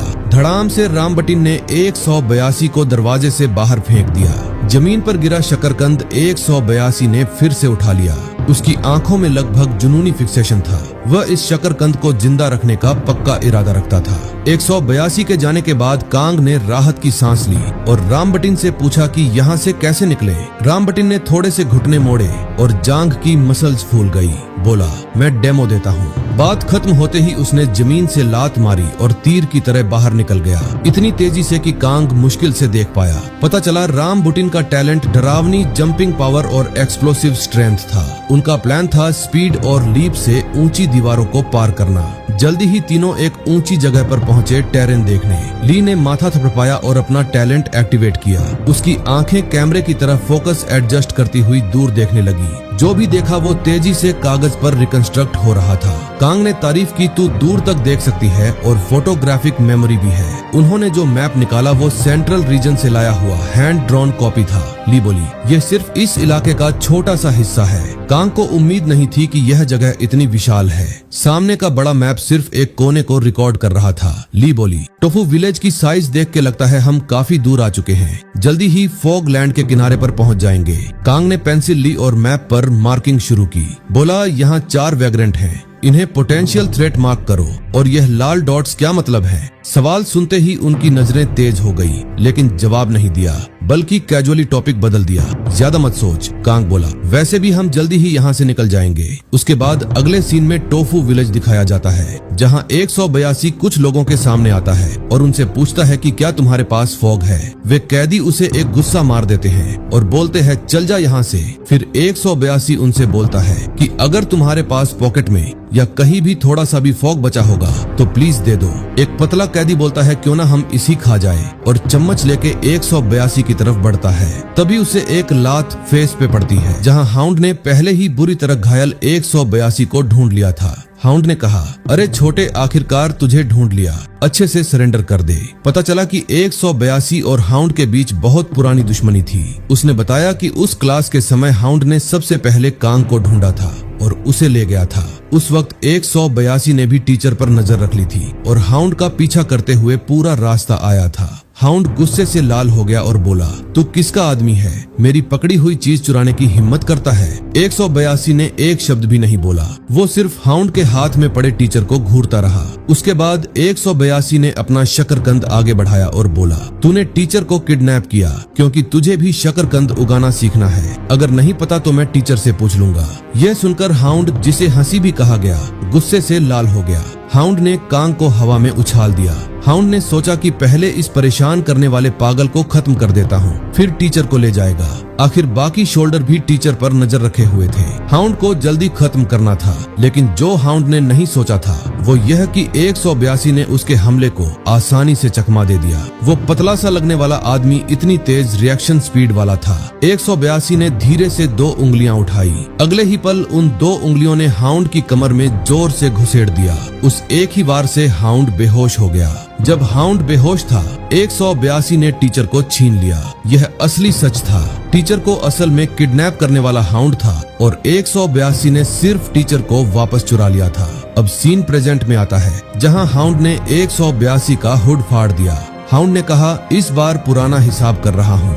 यहाँ हम 182 का चेहरा देख पाते हैं, जिसे देखकर हाउंड कहता है, मुझे भरोसा नहीं हो रहा कि तुम इतने गंदे दिखते हो। इसके बाद हमें हाउंड के हाइड आउट का सीन दिखाया जाता है, जहाँ पर हाउंड के आदमी 182 को पीट पीट कर यह पूछ रहे थे कि टीचर कहाँ है। 182 उन्हें सिर्फ यह बोल रहा था कि तुम मुझे फॉग दो और मैं तुम्हें बता दूंगा कि टीचर कहाँ है। उसके आदमी 182 का हाथ और पैर दोनों तोड़ देते हैं। तभी हम हाउंड को उसके दोस्त कैदी के साथ बैठा देखते हैं, जो बोल रहा होता है, ये ऐसे कुछ नहीं बताएगा, उसे फाग दे दो। हाउंड बोलता है, ऐसी गलती कभी मत करना। वो बंदा पूछता है कि इसमें डरने वाली क्या बात है। हाउंड उसे बताता है कि तुम इस लड़के के बॉडी को देखो, ये एकदम परफेक्ट कट और मसल पूरे डिफाइन के साथ है। फिर हाउंड उठता है और 182 के पास जाता है। फिर 182 को बोलता है, तू सबको झूठ बोल सकता है लेकिन मेरे को नहीं। फिर वो बोलता है, उस दिन तूने मेरे को जो पंच मारा था वो लक नहीं बल्कि वो एक तकनीक थी। और वो उसके जूते देखकर बोलता है, तू कहाँ से आया है और क्या तू कोई मिलिट्री ऑफिसर है। सीन चेंज होता है। फिर हम रामबुटिन और बाकी लोग को देखते हैं जो कि कहीं जा रहे होते हैं। कांग एक बड़ा सा गेट देखकर कहता है कि क्या यही एग्जिट का दरवाजा है। रामबुटिन उसको वापस खींच लेता है और कहता है कि ऊपर वॉच टावर में गार्ड्स तैनात हो सकते हैं जो कि 24 घंटे नजर रखते होंगे।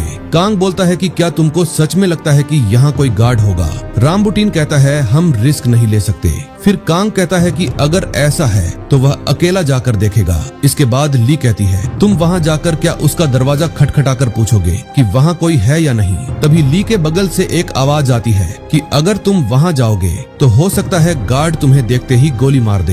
फिर ली कहती है कि हाँ मुझे भी लगता है। फिर तीनों को रियलाइज होता है कि यह उनमें से कोई नहीं बल्कि दूसरा बंदा था। वह तीनों पीछे हट जाते हैं। रामबुटिन दोनों को अपने पीछे करके कहता है कि पीछे हटो। वह देखते हैं कि जमीन के अंदर से किसी का सर दिख रहा था। कांग कहता है कि यह तो स्वीट पोटैटो है, जिससे वह सामने वाला कैदी गुस्से में आ जाता है और कहता है कि मुझे स्वीट पोटैटो मत बुला साले। फिर कांग को याद आता है कि यह वही क्लास वाला कैदी है जिसने स्वीट पोटैटो नाम के लिए गुस्सा हो गया था। इसके बाद रामबुटिन बताता है कि ये भी एक शोल्डर है। यह कोई और नहीं बल्कि शोल्डर का एक और मेंबर ड्रिल हेड होता है। ड्रिल हेड के आदमी चारों तरफ से इनको घेर लेते हैं। ड्रिल हेड जमीन से बाहर आता है और कांग की तरफ जंप करता है। वह कांग को बोलता है कि मैं जल्दी सुप्रीम लीडर बनने वाला हूँ और वह बोलता है कि टीचर तुम चलो मेरे साथ। जैसी वह कांग की तरफ बढ़ता है, रामबुटिन अपने पैरों से उसे ब्लॉक कर देता है और सीधा उसके फेस पर किक मारता है। ड्रिल हेड दूर जाकर गिरता है और रामबुटिन कहता है कि इस पर्सन को मैंने पहले खोजा है। इसके बाद ड्रिल हेड गुस्से में आ जाता है और एक अजीब से पोज में खड़ा हो जाता है। एक पैर ऊपर करके वह शक्तिमान की तरह घूमने लगता है और जमीन के अंदर ड्रिल करके उसके अंदर घुस जाता है। वो जमीन के अंदर से एक सुरंग बनाकर कांग के पीछे आ जाता है, जहाँ पर रामबुटिन उसे अपने पैरों से कुचलने का ट्राई करता है, लेकिन ड्रिल हेड की स्पीड बहुत ज्यादा होती है, जिससे वह नई नई सुरंग बना लेता है। वहाँ की जमीन पूरी तरीके से फट चुकी हुई होती है।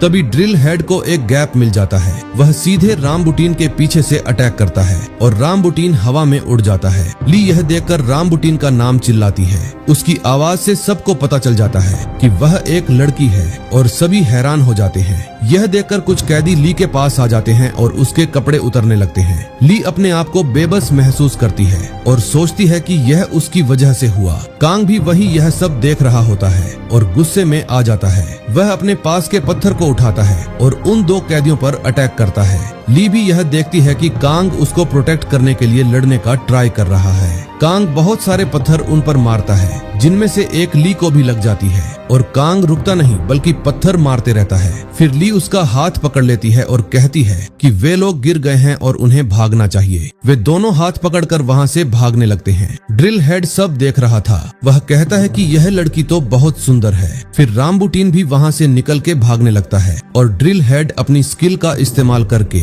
फिर से जमीन के अंदर सुरंग बनाने चला जाता है। वह डायरेक्ट उनके बीच में निकलता है और वह टीचर को पकड़ लेता है और वहीं रामबुटीन ली को पकड़कर हवा में उछाल देता है। ड्रिल हेड टीचर को लेकर चला जाता है। वहीं सीन चेंज होता है और हम हाउंड को देख पाते हैं जो कि अपने बंदों से कह रहा होता है कि मैं जा रहा हूँ, तुम लोग 182 को जितना हो सके उतना टॉर्चर करो और टीचर का पता लगाओ। इसके बाद वह वहाँ से चला जाता है। हाउंड के आदमियों ने एक फोक का टुकड़ा निकाला और उसे ललचाया। हाउंड के आदमी ने कहा, यह चाहिए बच्चे, घुटनों पर बैठकर मुझसे मांग। फोक देखते ही 182 की आंखों में तेज गुस्सा चमका। उसी समय कांग को ड्रिल हेड के अंडरग्राउंड बेस पर ले जाया गया और पाइप से स्लाइड करा के नीचे उतारा गया। कांग ने ड्रिल बिट्स की इस दुनिया को देखा तो उसका दिल ठंडा पड़ गया। यह ड्रिल हेड का इलाका था। कांग लगभग यकीन कर चुका था कि अब खत्म हो गया।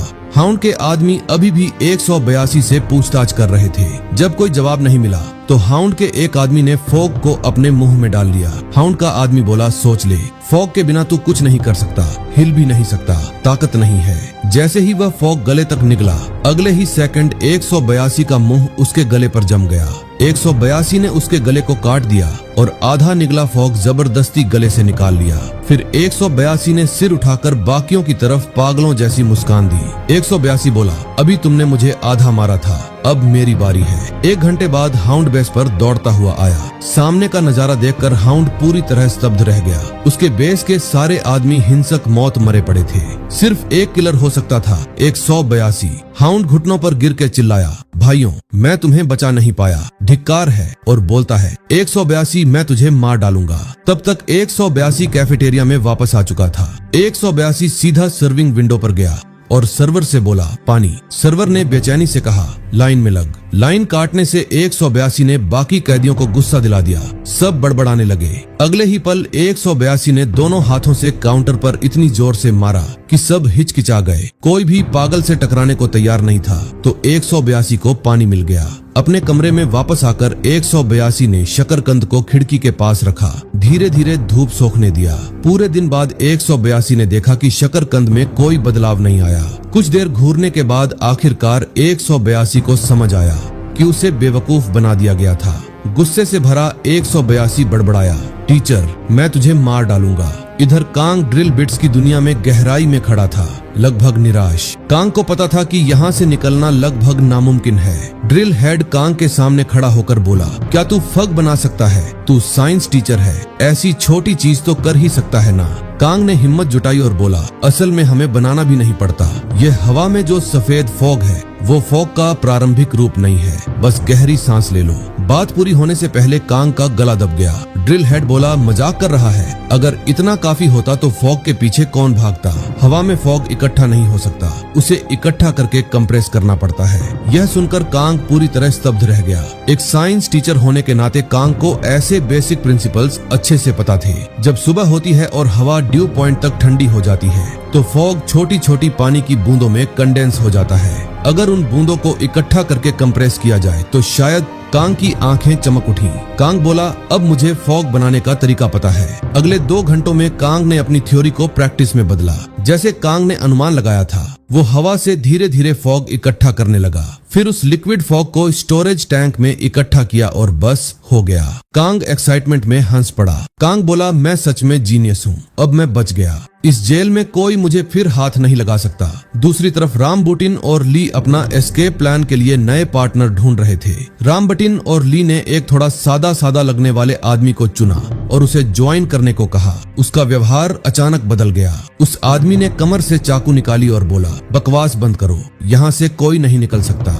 ली उदास होकर बोली, लगता है इस जगह में कितना भी मासूम या बेवकूफ लगे, कोई भी उस बात से अनजान नहीं है यहाँ से कोई निकल भी सकता है। राम बटिन को लगा कि सिर्फ वो टीचर नहीं जानता। मैप से ली को पहले ही अंदाजा हो गया था कि उसे ड्रिल हेड ने अंडरग्राउंड छुपा रखा होगा। ड्रिल हेड के इलाके में कांग ने fog net capture method use करके सफेद फॉग से लिक्विड मॉइस्चर निकाला।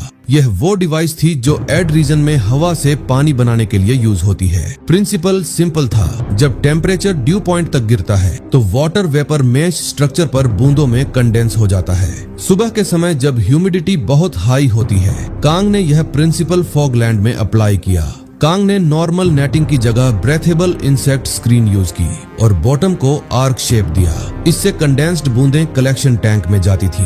यह पानी नेचुरली फॉग से सैचुरेटेड था। यहाँ ह्यूमिडिटी सैचुरेशन के करीब थी, इसलिए कलेक्ट होने वाली पानी की मात्रा उम्मीद से कहीं ज्यादा थी। ड्रिल हेड टैंक में फॉग वाटर देख के शॉक हो गया। ड्रिल हेड बोला, टीचर कांग, तूने यह कैसे किया? हमें सिखा सकता है? कांग ने सिर हिलाया। कांग बोला, ये फॉग लैंड के सबसे प्योर फॉग से बना पानी है। तरीका के बारे में मैं बेवकूफ नहीं हूँ, क्यों बताऊं? भले कांग फॉग वाटर बनाने में सफल हो गया था, लेकिन उसे कंसंट्रेशन का पता नहीं था। लेकिन ड्रिल हेड रुक नहीं पाया। ड्रिल हेड ने हाथ पानी में डाला, एक उंगली से थोड़ा सा निकाला और एक घूंट अंदर लिया। अगले सेकंड ड्रिल हेड की प्यूपिल्स फैल गई। ड्रिल हेड बोला, ये स्वाद तो बिल्कुल फॉग जैसा।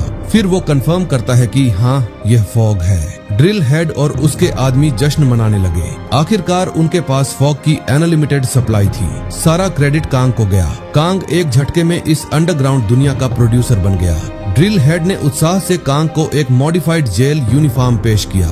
ड्रिल हेड बोला, टीचर कांग, तू सूट पहनने के लिए पैदा हुआ है। ड्रिल हेड कांग से बोला, यह कस्टमाइज्ड जेल यूनिफॉर्म कैसा लगा? आज से कोई तुझे उंगली नहीं लगा सकता। अब तू हम में से एक है। ड्रिल हेड उससे कहता है, तेरी सेफ्टी मेरी जिम्मेदारी। कांग ने सोचा, यह ड्रिल हेड शायद सबसे बड़ा लीडर बनने के सबसे करीब है। शायद इस कनेक्शन से जेल के असली मैनेजमेंट तक पहुंच सकता हूं। ड्रिल हेड बोला, टीचर पहले आराम कर ले। आज रात हम ग्रैंड बॉल सेलिब्रेशन कर रहे हैं। तेरी वजह से अब फॉग राशन नहीं करना पड़ेगा। आज रात मैं सारी फॉग से एसेंशन करने वाला हूँ। कांग पूरी तरह कंफ्यूज हो गया और सोचा, ये एसेंशन क्या होता है? रात हो गई।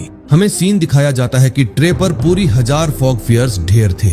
सारे मेंबर फॉग के चारों तरफ घूम के अजीब डांस कर रहे थे, गोंग और ड्रम बजा रहे थे, जैसे कोई रिलीजियस रिचुअल हो।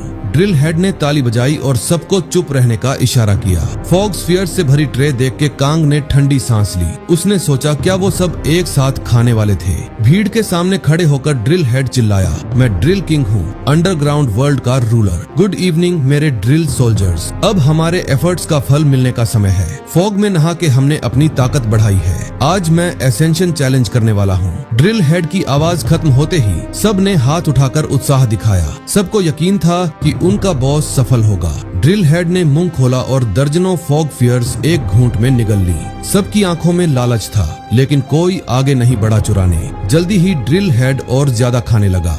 ड्रिल हेड का मुंह इतना भर गया कि बंद भी नहीं हो रहा था, लेकिन बहुत देर तक कोई बदलाव नहीं हुआ। ड्रिल हेड के आदमी अभी भी गले फाड़ के चिल्ला रहे थे, लेकिन ड्रिल हेड को लगा कुछ गड़बड़ है। ड्रिल हेड की उंगलियां कांपने लगी। अगला फॉग स्फीयर उठाना भी मुश्किल हो गया। कोई चिंता से आगे आया, लेकिन देखा ड्रिल हेड अब बोल नहीं पा रहा था। ड्रिल हेड ने कभी सोचा नहीं था कि ऐसे खत्म होगा। एक आदमी ने सांत्वना दी, शायद आज का दिन नहीं है, आराम कर ले बॉस, हमारे पास अनलिमिटेड फॉग है, अगली बार भी है। जल्दी ही किसी ने नोटिस किया कि बॉस का सिर लंबा हो गया, लग रहा है पहले से काफी बड़ा हो गया था। भीड़ पूरी तरह पागल हो गई। कोई बोला, यह एसेंशन का संकेत है। एक्साइटेड होकर पूछा, बॉस क्या तुझे नया टैलेंट फील हो रहा है? ड्रिल हेड की आंखें दूर जाने लगी। ड्रिल हेड बोला, मुझे पूरा यूनिवर्स फील हो रहा है। ड्रिल हेड को अभी पता नहीं चला था कि उसके सिर पर छोटी छोटी दरारें फैल रही थीं। ड्रिल हेड की कॉन्शियसनेस धीरे धीरे दूर जा रही थी और वह बकवास करने लगा। ड्रिल हेड बोला, जी जहाँ धुंध उठती है वहाँ से मैं दुनिया की सारी सच्चाई देख सकता हूँ। साइड में कांग चुपचाप सब देख रहा था। ड्रिल हेड के आखिरी शब्द थे, हम सब एक हल्के नीले जेल के अंदर जी रहे हैं। बात खत्म होते ही ड्रिल हेड का बॉडी अचानक फट गया। और अंदर का फॉग बारिश की बूंदों की तरह चारों तरफ बिखर गया। ड्रिल हेड के आदमी तुरंत कंट्रोल खो बैठे और बिखरे फॉग पर झपट पड़े। कांग को कुछ समझ नहीं आ रहा था। कांग सोच रहा था कि क्या यही एसेंशन था या फॉल। लगता था कि ड्रिल हेड के फटने से ही असली कहानी शुरू हुई। जो लोग नॉर्मली फॉग नहीं पाते थे, अब सब कुछ दांव पर लगा के बिखरा फॉग निगल रहे थे। जल्दी ही ड्रिल हेड के अवशेष खा के लगभग कुछ नहीं बचा। कांग को सिर्फ डर लग रहा था। कांग ने एक कैदी देखा जिसका बॉडी फॉग ज्यादा खाने से फूल गया और फट गया, आखिर में ब्लडी मिस्ट में बदल गया। कोई अभी भी थोड़ा होश में था। वो आगे आया और चिल्लाया, रुक जाओ, अगर ऐसे खाते रहे तो सब मर जाएंगे।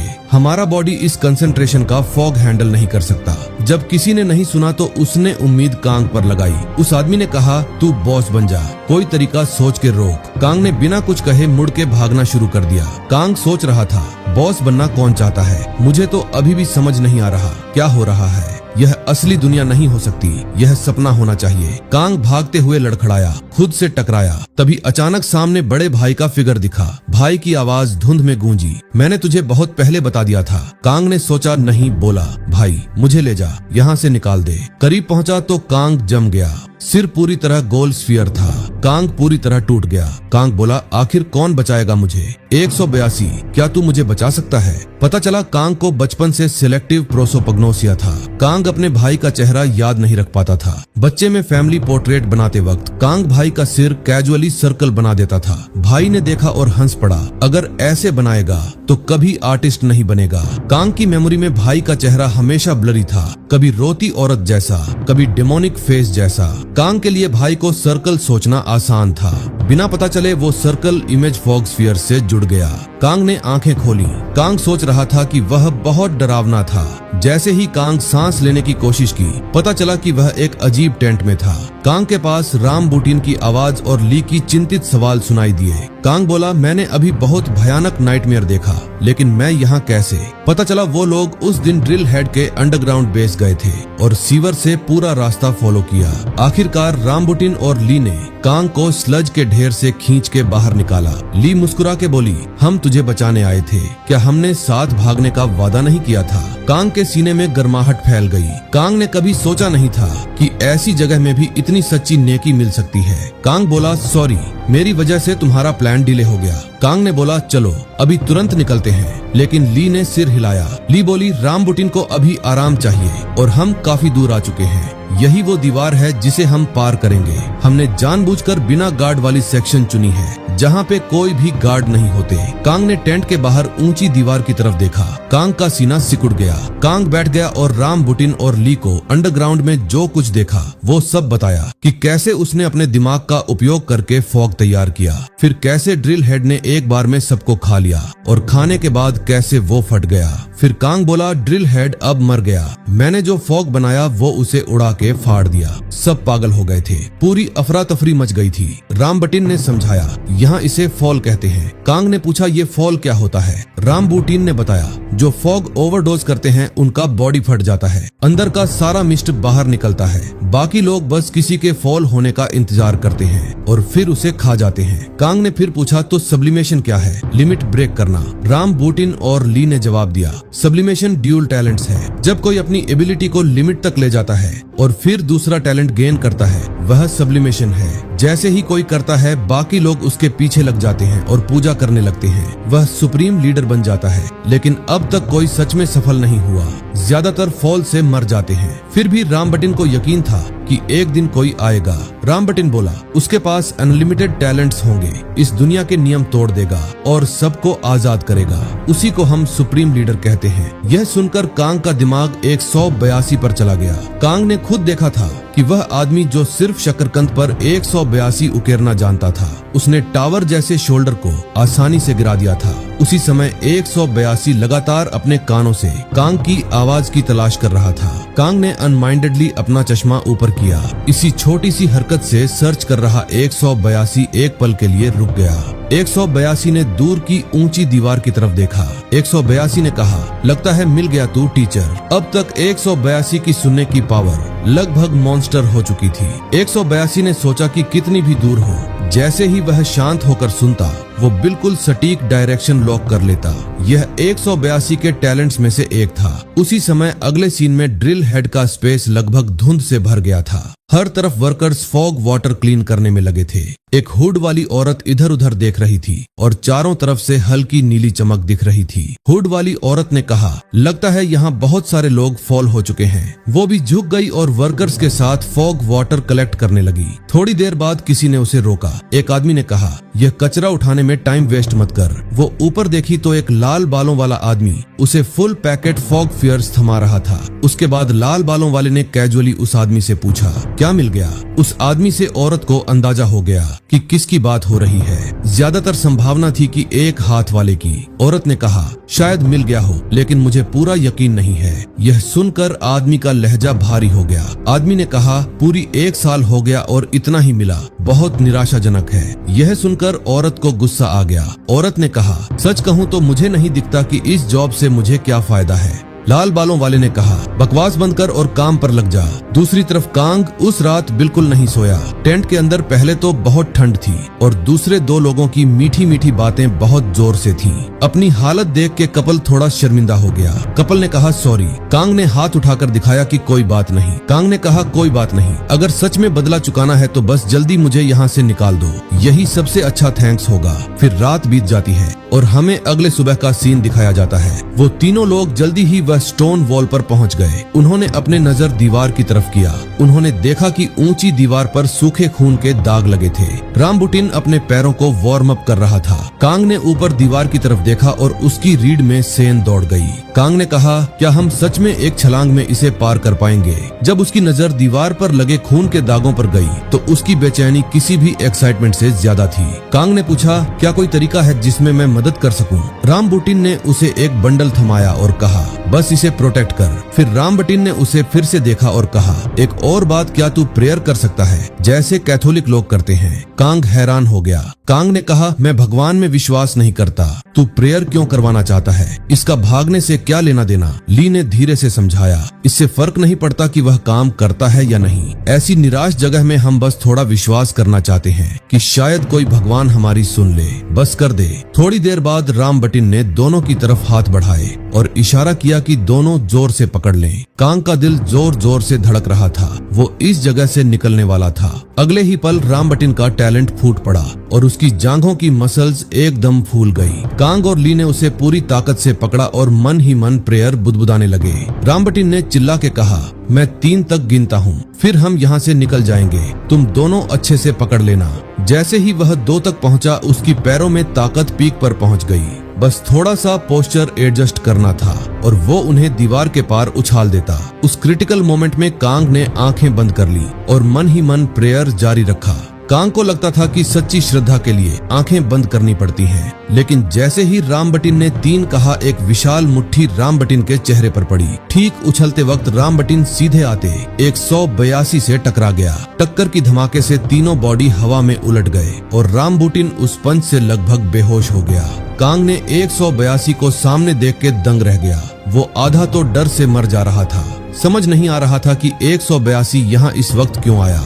और सबसे ज्यादा हैरानी की बात यह कि 182 अब भी घावों से भरा हुआ था। उसका चेहरा गहरा और गंभीर लग रहा था। पहले वाला बेवकूफ सा खाली लुक बिल्कुल नहीं था। कांग खुद से पूछने लगा कि यहाँ क्या कर रहा है और तुझे क्या हो गया? 182 का गुस्सा लगभग बाहर आने को था। वह कांग पर मुक्का मारने के लिए आगे बढ़ता है। कांग मुश्किल से बचता है और जान बचाकर भागने की कोशिश करता है, लेकिन अचानक रामबुटिन ली को और कांग को पकड़ लेता है और पूरी रफ्तार से दौड़ने लगता है। मगर 182 उससे कहीं ज्यादा तेज है। वह बिना मेहनत के उनके पास पहुंच जाता है। रामबुटिन समझ नहीं पाता कि यह लड़का अचानक इतना ताकतवर और तेज कैसे हो गया। क्या इसकी कोई स्पीड टैलेंट है? 182 टीचर को चिल्लाकर कहता है, रुको वरना तुम्हारी टांगें तोड़ दूंगा, और फिर हमला करता है जिससे तीनों एक बार फिर गिर पड़ते हैं। अब 182 ठीक कांग के सामने खड़ा है। कांग पूछता है, मैंने तुमसे किस बारे में झूठ बोला? बता, मैंने तुम्हें बताया था ना कि आलू कैसे उगते हैं। 182 गुस्से में कहता है, मैंने ठीक वही किया जो तुमने कहा था। मैंने आलू को पानी दिया, धूप दी और फिर भी कुछ नहीं हुआ। कांग जवाब देता है, क्या तुम पागल हो? अभी तो सिर्फ 1 दिन हुआ है, इतनी जल्दी कैसे उग सकता है? 182 पूछता है, तुम मुझे अपना समय बर्बाद कर रहा था। कांग कहता है नहीं, बिल्कुल नहीं, हर चीज को उगने में समय लगता है। यह बात स्पष्ट नहीं है क्या? बेवकूफ, कम से कम 1 हफ्ता तो इंतजार करो, तब पता चलेगा कि उगेगा या नहीं। 182 थोड़ा शांत हो जाता है। ओह, अब समझ आया, लेकिन तुम लोग कहाँ जा रहे हो? कांग जवाब देता है, मैंने तुम्हें बताया था ना, मैं इस नर्क से बाहर निकल रहा हूँ और अब तुम्हें मेरी जरूरत भी नहीं है। 182 रामबटिन और ली को देखता है और कहता है तो यह सब इन दोनों की वजह से हुआ। कांग जल्दी से 182 से कहता है कि उन्हें नुकसान मत पहुंचाना और बस चला जा, लेकिन 182 ठंडे स्वर में जवाब देता है, क्या तुम मरना चाहते हो? तुमने मुझसे कहा था कि तुम जीना चाहते हो, याद है, और अब तुम इनके लिए मरने को तैयार हो। रामबटिन गुस्से में उसे चुप रहने को कहता है, फिर एक दुष्ट मुस्कान देता है और बोला, बस यहाँ से गायब हो जा। वह कांग की तरफ मुड़ता है और कहता है, कांग हमारे साथ चलो। कांग को बहुत बेचैनी महसूस हो रही है और वह उनके साथ जाने में हिचकिचाता है। रामबटिन कांग का हाथ पकड़ता है और कहता है, तुम इस पागल की बात सुन रहे हो, इसका दिमाग तो सच में पिघल रहा है, इसकी मत सुनो। पीछे से ली रामबटिन के कान में फुसफुसाती है, टीचर को पकड़ो और तेज भागो। 182 के ठीक सामने रामबटिन जबरदस्ती कांग को खींचता है और दौड़ने लगता है, चिल्लाते हुए, मास्टर कांग, प्रार्थना और तेज बोलो। रामबटिन फिर पूरी ताकत से दीवार के ऊपर छलांग लगाता है। कांग की अंतरात्मा चीख रही है कि कुछ बहुत बुरा होने वाला है। उसके दिमाग में फ्लैशबैक दौड़ रहे हैं। रामबटिन ने बिना किसी कारण के उसकी रक्षा कैसे की? 182 को उसके लिए मारने तक तैयार था। वह मन ही मन सोचता है, मुझे तो यह लोग अच्छे लगते हैं, इन्होंने मेरा इतना ख्याल रखा है, हमने साथ में इस जेल से भागने का वादा किया था। अचानक हवा में ही रामबटिन कांग को खुद से दूर धकेलता है और उसे जोर से लात मारता है। रामबटिन और ली उल्टी दिशा में भागकर निकल जाते हैं। वह थैला जो रामबटिन ने कांग को दिया था गिरता है और फट जाता है। उसमें से फॉग निकलकर चारों तरफ फैलने लगता है। इधर आलू का राक्षस ढूंढ रहे 2 अन्य कैदी देखते हैं कि वह अपनी जगह से गायब है। वे कहते हैं, लगता है फिर कोई जेल से भागने की कोशिश कर रहा है। और यहाँ हम देखते हैं कि आलू का राक्षस कांग तक पहुँच चुका है। वह सीधा राक्षस के मुंह में गिरने वाला है। कुछ दिन पहले का एक सीन दिखाया जाता है जहाँ ली और रामबटिन ठीक उसी आलू के राक्षस के सामने खड़े हैं। ली पूरे इलाके का पूरा नक्शा बना रही है। रामबटिन राक्षस को छू रहा है, ली उसे मना करती है। हमें बताया जाता है कि राक्षस का नाम गारगोयल है। रामबटिन कहता है, यह तो बस एक मूर्ति जैसा लगता है, यह तब तक हिलता भी नहीं जब तक कोई भागने की कोशिश ना करे। रामबटिन आलू के राक्षस को लात मारता है और कहता है, तो यह सच में जिंदा है। मुझे विश्वास नहीं होता कि ऐसी घटिया चीज हमें भागने से रोक सकती है। ली कहती है, लोग कहते हैं कि यह फॉग के साथ आया था, कुछ कहते हैं कि शरीर पर लगा फॉग जो हम सांस में लेते हैं। सब कुछ वे नहीं चाहते कि वह फॉग गायब हो जाए, इसलिए लोग इसे बाहर ले जाने से रोकते हैं। रामबटिन पूछता है, क्या तुम्हें लगता है कि यह सोच सकता है? ली जवाब देती है, ऐसा लगता है कि यह सोच सकती है, यह फॉग को महसूस कर सकती है। इसे तुरंत पता चल जाता है कि कौन भागने की सोच रहा है। जब तक गारगोयल यहाँ है, हम इस जगह से कभी निकल नहीं पाएंगे। जितना मैं बाहर की दुनिया और धूप का सपना देखता हूँ, उतनी ही निराशा मेरे अंदर बढ़ती जाती है। रामबटिन ली का हाथ पकड़ता है और कहता है, नहीं, मैं ऐसा नहीं होने दूंगा। हमारे लिए कोई ना कोई रास्ता जरूर होगा। मैंने तुमसे वादा किया था कि मैं तुम्हें इस जगह से निकालूंगा। मुझ पर भरोसा रखो, तुम्हारे लिए मैं कुछ भी कर सकता हूँ। कट टू वर्तमान। रामबटिन दीवार के ऊपर से बाहर की तरफ छलांग लगा देता है। ठीक उसी पल आलू का राक्षस कांग को खा जाता है। हंसते हुए रामबटिन कहता है, काम कर गया। उसके थैले में फॉग और वह बेवकूफी भरी प्रार्थनाएं। गारगोयल को लगता है कि फॉग लेकर कांग ही भागा है। ऐसा कहते हुए रामबटिन दीवार से नीचे कूदता है, जमीन पर उतरता है और सामने की धूप को देखता है। वह कहता है, हम कर दिखाया, अब हम आजाद हैं ना ली। लेकिन ली की आवाज नहीं आती। जब वह कंधे की तरफ देखता है तो देखता है कि ली का सिर पूरी तरह गायब है। वह सिर्फ ली का बिना सिर वाला शरीर कंधे पर लटकाए हुए है और आलू का राक्षस उसका सिर चबा रहा है। एक टांग पर खड़ा हुआ रामबटिन बस अपनी मोहब्बत को च्युइंग गम की तरह चबाते हुए देखता रहता है। गुस्से में वह ली का शरीर फेंक देता है और राक्षस पर हमला करने के लिए दौड़ता है, लेकिन उसकी लात लगने से पहले ही आलू का राक्षस अपने मुंह में नीली एनर्जी बॉल तैयार करता है और सीधे रामबटिन की टांगों पर एनर्जी बीम अटैक छोड़ता है। रामबटिन बस चीखता रह जाता है। अब आलू का राक्षस वापस जेल के अंदर चल पड़ता है। उसके सामने 182 खड़ा है। 182 अपनी सूजी हुई मुट्ठी कसता है, राक्षस की तरफ दौड़ता है और अपनी सूजी हुई बाजू से लूफी के एलिफेंट गन की तरह राक्षस के बंद मुंह पर इतना जोरदार मुक्का मारता है कि मुंह फट जाता है। राक्षस नीली एनर्जी बीम छोड़ता है, लेकिन 182 बच जाता है। हमले से उसके गाल पर सिर्फ एक कट लगता है। इसके बाद 182 मुंह पर मुक्के मारता रहता है जब तक कि वह पूरी तरह टूट न जाए। जब आलू के राक्षस का मुंह टूटता है तो हम देखते हैं कि कांग अभी भी मुंह के अंदर जिंदा है। बुरी तरह डरा हुआ वह 182 को देखकर कहता है, प्लीज मेरी मदद करो, मैं गलत था प्लीज। 182 अपनी सूजी हुई हाथ से कांग को पकड़ता है, राक्षस के मुंह से बाहर खींचता है और जमीन पर फेंक देता है। कांग 182 की टांग पकड़ लेता है और कहता है, मुझे लगा मैं मर जाऊंगा, मुझे लगा तुम भी मुझे मारने आए हो, तुम इतने डरावने क्यों व्यवहार कर रहे हो। 182 उसे आंखें खोलने को कहता है और बोलता है, कहो मैं अब कहीं नहीं जाऊंगा। इस समय तक राक्षस दोनों के बहुत करीब आ चुका है, जिसे देखकर कांग चीखने लगता है। वह चिल्लाता है, 182 तेज भागो, राक्षस आ गया। 182 कांग को लात मारता है और कहता है, उसे कहो मैं दोबारा नहीं छोड़कर जाऊंगा। मैंने तुम्हें कई बार कहा था, इस जगह से बाहर निकलने का कोई रास्ता नहीं है। मैं झूठ नहीं बोल रहा, जल्दी से वह कहो जो मैंने कहा है। आखिरकार कांग कहता है, मैं दोबारा नहीं जाऊंगा। जैसे ही कांग यह कहता है, आलू का राक्षस तुरंत वहाँ से गायब हो जाता है। कांग कहता है, यह कैसा जीव था, क्या मैं सपना देख रहा हूँ। वह 182 से पूछता है, ली और राम बटिन का क्या हुआ, क्या वे भाग निकले। 182 जवाब देता है, दोनों मर चुके हैं। जो तुमने अभी देखा वह भ्रम नहीं था। जो भी इस जमीन से भागने की कोशिश करेगा वह मर जाएगा, चाहे वह कितना भी ताकतवर क्यों ना हो। कोई होलो वन को हरा नहीं सकता। फिर हमें ली और रामबटिन की लाशें दिखाई जाती हैं। रामबटिन की दोनों टांगे गायब हैं और ली का सिर नहीं है, मतलब उनकी टैलेंट्स को होलो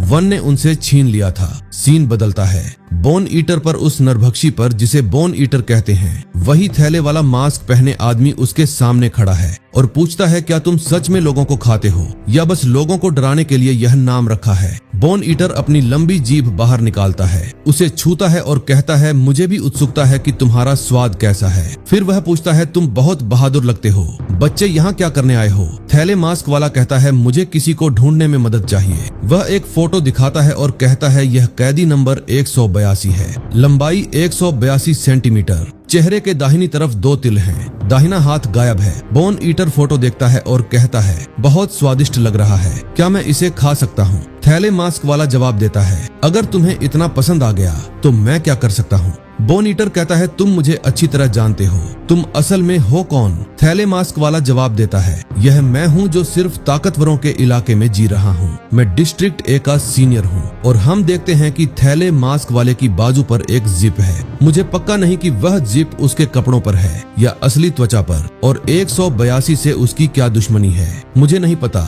यहाँ हम देखते हैं कि पोटैटो मॉन्स्टर उसी जगह वापस आ गया है।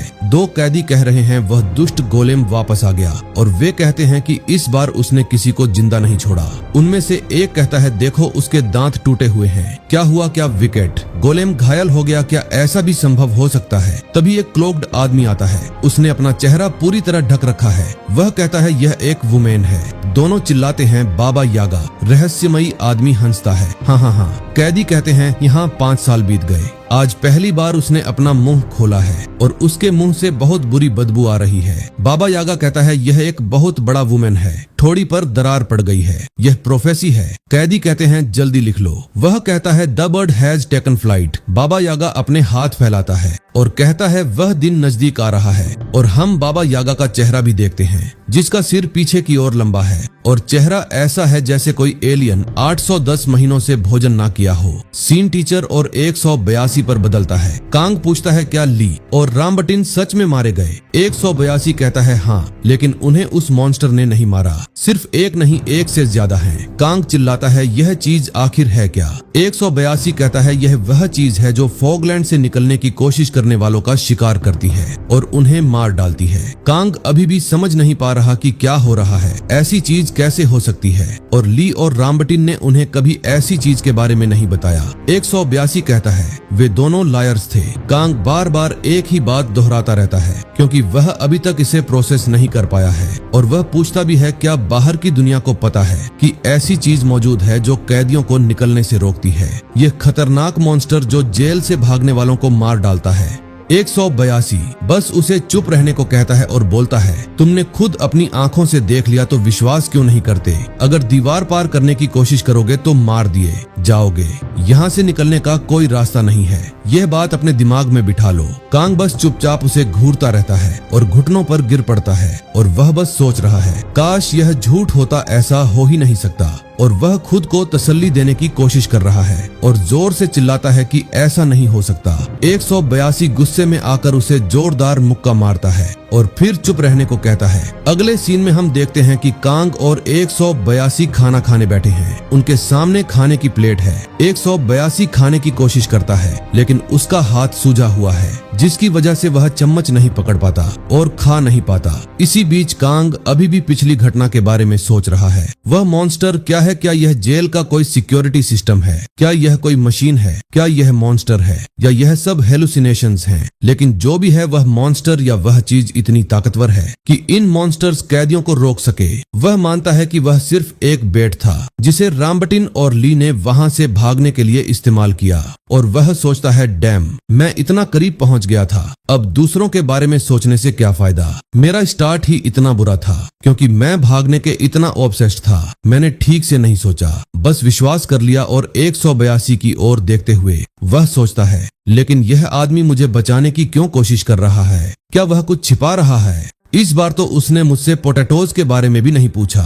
स्वीट पोटैटोज उगाने का कोई टेम्पटेशन नहीं था क्योंकि मैंने उसे सब बता दिया था। कपड़ों के लिए नहीं, फॉग के लिए नहीं। उसे तो पता भी नहीं था कि मेरे पास फॉग है क्या।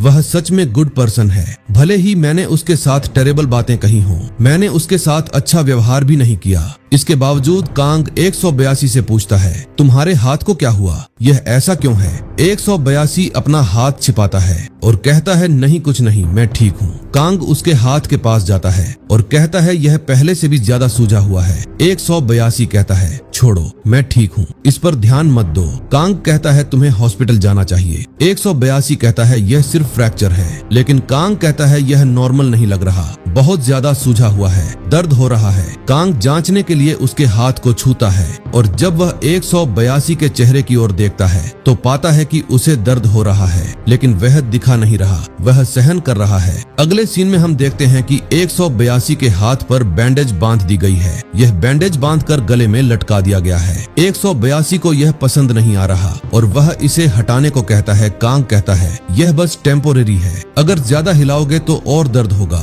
182 कहता है, जल्दी हटाओ, मुझे खाना खाना है। कांग कहता है, हटाऊं? तब भी तुम खा नहीं पाओगे। 182 कहता है, मुझे बाथरूम जाना है। कांग कहता है, क्या तुम समझते नहीं कि यह कितना डेंजरस है? अगर जल्दी इलाज नहीं करवाया तो अपना दूसरा हाथ भी कभी इस्तेमाल नहीं कर पाओगे। क्या तुम सोचते हो कि पूरी जिंदगी सिर्फ 2 पैरों से गुजार लोगे? अभी हम दोनों वीक और स्टूपिड हैं। 182 कहता है, तो चलो हॉस्पिटल चलते हैं। कांग पूछता है, कहाँ हॉस्पिटल कहाँ है? यहाँ सच में हॉस्पिटल है। 182 कहता है, हाँ। कांग पूछता है, क्या तुम उन बुचर्स में से एक की बात कर रहे हो? 182 कहता है, नहीं, वह डॉक्टर है, रियल डॉक्टर। कांग पूछता है, वह कहाँ है? 182 कहता है, मुझे नहीं पता। कांग सोच में पड़ जाता है, क्या यहाँ सच में डॉक्टर मौजूद है? 182 उसे बताता है, मैं उससे पहले लड़ चुका हूँ, मुझे लगता है वह जोन 0 में कहीं होगा। अब कांग सोचता है, जोन 0, हाँ, यह जगह बहुत बड़ी है, एक्सेसिवली बड़ी, मैंने ड्राइंग में देखा था। तभी उसके दिमाग में ड्राइंग का ख्याल आता है। वह तुरंत अपने बैग में जाता है और ड्राइंग निकालता है। उस बैग में कुछ फॉग भी रखा हुआ था। ड्राइंग निकालते समय फॉग भी ऊपर आ जाता है, जिसे देखकर 182 बहुत हैरान हो जाता है। यहाँ मैप को देखते हुए कांग सोचता है, मेरी माँ हमेशा कहा करती थी कि जो होता है अच्छे के लिए होता है। भले ही मैं गॉड में विश्वास न करता हूँ, लेकिन इसमें जरूर विश्वास करता हूँ। फिर वह मैप पर मौजूद एरियाज देखने लगता है जहाँ उसे कई जगह दिखती हैं और वहाँ उसे मेडिकल सेंटर भी दिख जाता है। और हम देखते हैं पीछे 182 फॉग कंज्यूम करके पूरी तरह हाई हो चुका है। वह बिल्कुल हिल नहीं रहा, पीछे की ओर झुका हुआ है और आसमान की ओर देख रहा है और उसके मुंह से नीला फॉग निकल रहा है। यहाँ कांग मैप देख रहा है और सोच रहा है, यह मैप बिल्कुल पिज्जा जैसा लग रहा है। यहाँ 4 जोन बांटे गए हैं। यहाँ कोई हेडक्वार्टर्स भी होना चाहिए जो इन सब को कंट्रोल करता हो। पूरे मैप को देखने के बाद उसे हेडक्वार्टर्स की लोकेशन कहीं नहीं मिलती, लेकिन फिर उसे दिखता है कि मैप के पीछे का पेज मुड़ा हुआ है, वह टेप से चिपका हुआ है। जब वह उसे हटाता है तो पाता है कि वह कमांड सेंटर की लोकेशन थी, यानी फॉग HQ, और यह फॉगलैंड के बिल्कुल बीच में है। इसे देखकर उसकी आंखों में उम्मीद की किरण जगती है। वह कहता है, मेरे पास एक प्लान है, हम सेंटर जा रहे हैं।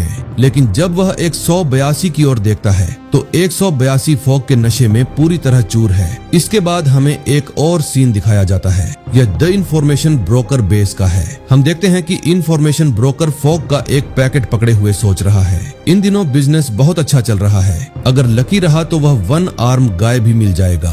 तभी बाहर से उसके आदमियों में से एक चिल्लाता है, अरे कासिम, तुम्हारे पास नया कस्टमर आया है। कासिम उसे अंदर आने को कहता है, और जब वह आदमी अंदर आता है तो वह कोई और नहीं बल्कि बोन ईटर है, जिसे देखकर कासिम बहुत डर जाता है और वह सोचता है यह वही है। जोन 0 के थग्स में सबसे डेंजरस गाय यहाँ क्यों आया है? बोन ईटर कासिम को 182 की पिक्चर दिखाता है और कहता है कि उसे यह व्यक्ति ढूंढना है। कासिम 182 को देखता है और कहता है ब्लड हाउंड भी इसे ढूंढ रहा है। बोन ईटर पूछता है, क्या तुमने इसे कहीं देखा है? कासिम अंदर से खुश है क्योंकि उसे डबल रिक्वेस्ट मिल गई है, जिससे एक ही काम करके डबल पैसे मिलेंगे। कासिम बोन ईटर से पूछता है, तुम कितने पैसे दोगे? बोन ईटर कहता है, कीमत तुम्हारी लाइफ है, मुझे लगता है यह काफी है। कासिम कहता है, तुम बहुत बोरिंग हो, तुम जानते हो कि इस दुनिया में इन्फॉर्मर पर अटैक करना रूल्स के अगेंस्ट है। तभी बोन ईटर अपने हाथों से उसका कान फाड़ देता है और खा जाता है। बोन ईटर को उसके कान का स्वाद पसंद आता है और वह कहता है, अगर तुमने जल्दी मेरा काम नहीं किया